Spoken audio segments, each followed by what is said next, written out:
nervous. I've never done this before. This will be a big one. One for you.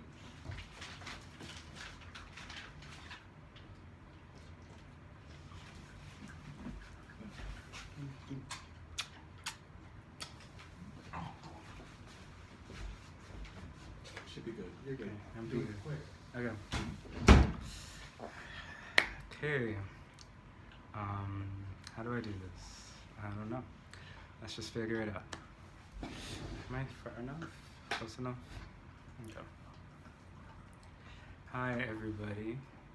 My name is Lamar and welcome to Lamar's Library, where I'm going to talk about books that I'm reading from the library that's close to where I live and give you my thoughts, because I feel like I've always loved reading, and I do have affinity for books and words and spoken word and poetry and different types of arts, but I think writing and reading definitely come naturally to me. So when I try to look for other booktubers and stuff, it's kind of hard to find what I'm actually interested in. So I thought, hey, why not, I guess, give my own personal perspective on what I like to read. So if you resonate, then that's great. Yeah, so I think I'm gonna probably try to do 3 to 4 books every time of the video. I'm challenging myself to read multiple books at one time. My favorite genre is honestly fantasy, but more specifically Caribbean-centered narratives. And if some things are not Caribbean-centered, then that's fine, because I'm open to different things, and I feel like you can get inspiration, draw inspiration from different places. So yeah, but the books that I focused on this time around are primarily have a Caribbean, I guess, flow. So yeah, I'm not really comfortable on the camera. I'm trying to become more comfortable on the camera. But yeah, enough blabbing, and let's get back to it. Oh my gosh, my personality's on camera. Okay, so the first book that I have that I'm going to talk about is this book that I've been meaning to read for a while. I think I saw it when I was in high school. It's called Frying Plantain. It's backwards. But yeah, it's nice. And this is by Zalika Reed Benta. It's a collection of short stories, and this one actually didn't take me too long to read. I appreciated the breaks. I believe it was about 25-page or so breaks between the short stories, and I really appreciated this, honestly. Growing up as I guess second generation, first generation Canadian, because my parents are from the Caribbean, this was a very unique perspective that I felt like resonated with me more than almost anything I've ever read in my life. So I feel like it was really interesting, even though this is coming from a person who has a Jamaican background. There's a lot of overlay and interplay with the Caribbean cultures and dialects and what have you. So I really appreciated this narrative. Yeah, I appreciated seeing the family dynamics, seeing the differences of people who were born from the islands and people who were born here but still were heavily influenced by the culture of their parents and still feeling that isolation from Canadian culture as a second generation person or a first generation citizen to another country. So yeah, this was a really good read. I feel like my favorite story in this one, honestly, was between the one where she's talking about Fire Kitty, where the grandma likes to lie a bit, but she always calling herself Fire Kitty and stuff like that. And I really feel like the use of dialect and the interweaving between that and Canadian culture of like, you know, snow and like going to the market in Eglinton West, and like, you know, Toronto culture is very heavily influenced by Caribbean, so, and especially Jamaica. Yeah, I appreciated seeing the dynamics between the grandparents, and there's always, I feel like, with the history of the Caribbean, there's always a very intricate family structure where the father sometimes isn't present and the grandparents are always, I feel like there's something happening. Like, it's very rare, it's more rare to see like a nuclear family kind of coming together in a harmonious way, and it's more common to see a lot of intermingling, especially dates back to obviously colonization and the disruption of our nuclear families and our family structures, but also prior to that, our indigenous cultures and ways of life with a lot of people, like especially men having multiple families and whatnot, that those kind of things kind of continued on onward past that. So with this book, the grandfather is a player, and he has like a bunch of women on the side. He's a womanizer, but the grandmother still kind of stays with him in spite of all that. And it focuses on the daughter, or the main girl, who's caught in the middle of her Canadian nationality and her desire to be a quote-unquote true Jamaican girl and or a Caribbean girl. But then when she goes to Jamaica, she gets like a rude awakening of there's like a different way of life there. The people are very much more connected to nature, like killing animals for food, but also like tormenting them for fun. Like, it's not that serious. They don't have like that same attachment in the Caribbean to animals and that same view, that same worldview as our sheltered one if you're raised in North America. So yeah, that interplay was actually really interesting to see, and makes me reflect on my own viewpoints and sensitivities. Sorry if there's any background noise. I have dogs there that are minding their business. Go to your bed. Go to your bed. Go to your bed. Okay. So yeah, this one was a good book. I definitely recommend. I'd give it, on a scale of 10, I'd give it honestly a 9 out of 10 for sure.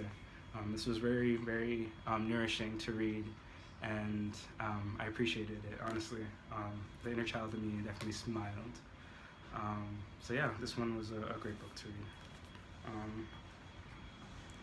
read. Exploring your Black identity in a predominantly white society. Yeah, so that was a good one. Okay, so my next book, this one's a DNF, honestly. I know, don't crucify me. I'm sorry. This one was Tar Baby by Toni Morrison. I haven't read a Toni Morrison book, if I'm being honest. I haven't read a Toni Morrison book. But this one piqued my interest because there is an interplay between like the Caribbean and Manhattan and stuff like that. But honestly, guys, I'm a fantasy reader. I like fantasy books. I also like nonfiction books. I like memoirs, you know. But this type of fiction put me to sleep. It put me to sleep. This is my first one. I shouldn't try this one. The first one I know I read somewhere, a bunch of places. People are like, oh, try Sula, try Bluest Eye, all that. I think I tried Song of Solomon once too, and it has similar. The prose is just very wordy and deeply perceptive. But honestly, it put me to sleep. It put me to sleep. But yeah, I have nothing but respect and reverence for the late Toni Morrison. So God bless her. May she rest in peace. But this book wasn't for me. I will try again, maybe, probably on a memoir type thing with her. Like, we'll see. Yeah. So I think the first book that I read out of the set of books, or or I guess I was reading multiple at the same time. But this one was called The Old Man and the Sea by Ernest Hemingway. And this one, very short read, very short. Here it is on the back. I believe he is Cuban, and that's very cool. When I visited Cuba, I actually got to see his estate, and that was very, very cool.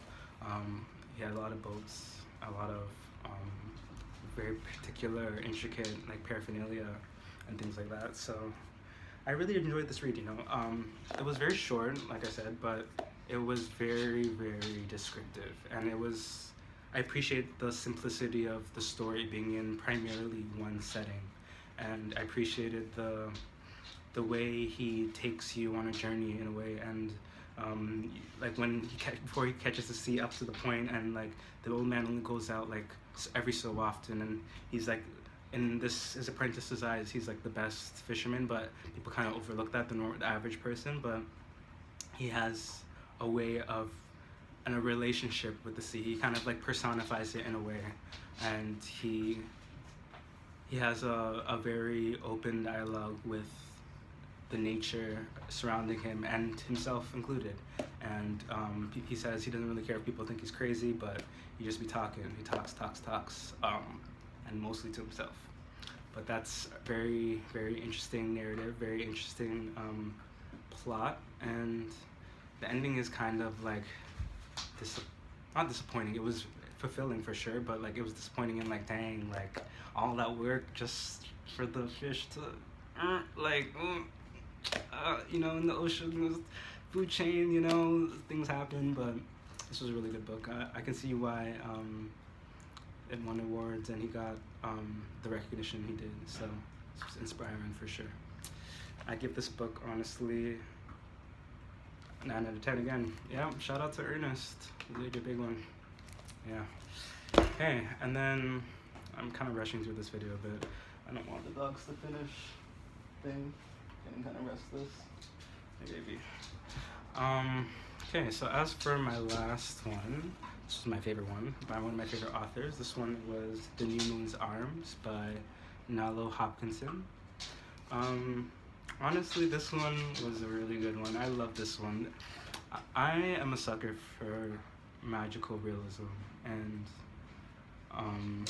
this hit every corner of it, because it was set in the Caribbean. Again, Caribbean. I love it.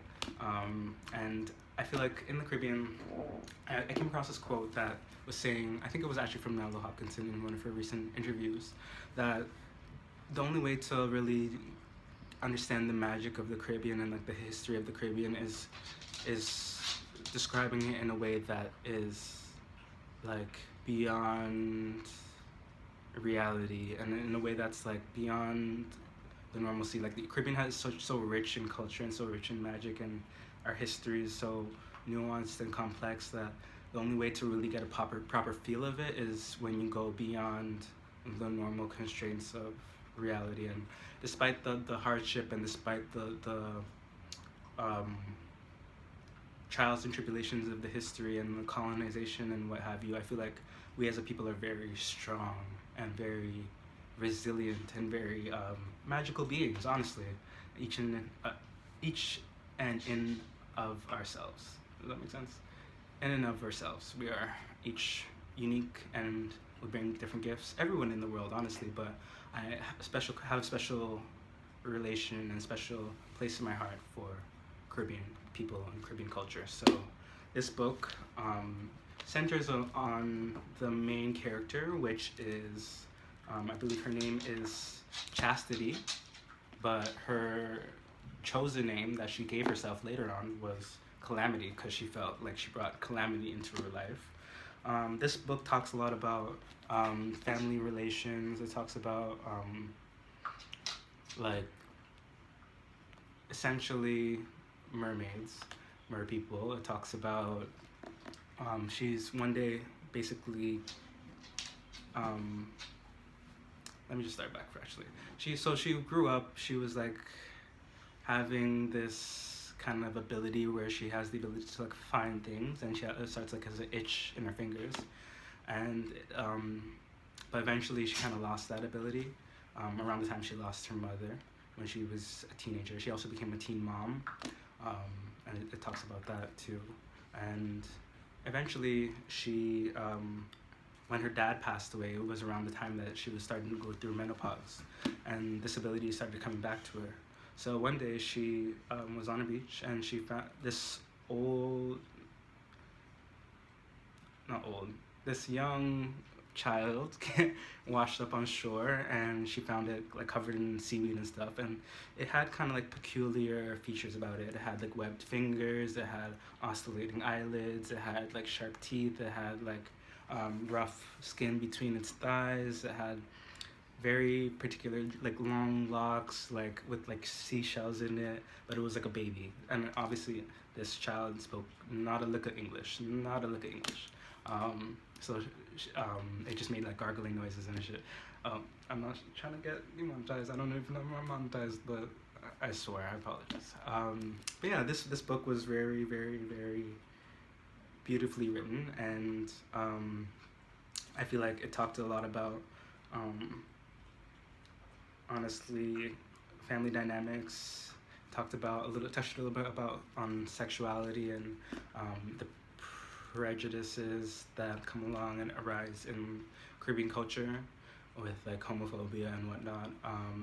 It talked about a lot of different things, and I resonated with it, especially I resonated with the main character's daughter and her relation to her mother, and even the main character is essentially like a grandmother, but she's the type to like tell her family to not call her grandma, don't call me mom, call me Calamity, like end of story, no questions. And it was very, very magical, but also set in a very realistic setting. So I appreciate that, and it makes me want to read more of her work. I think this was my favorite. This is my second Nell Hopkinson book, but so far I think it's my favorite. The next one I want to read is one that came out this year. I believe it's called Blackheart Man, and it's loosely related to / based on like a Bayesian myth of some sort. And I myself am half Barbadian, so Bayesian. So yeah, I'm excited to read that one. I actually wrote something. I'm starting a commonplace book because I think that's necessary for what I want to remember. Let's see what I wrote.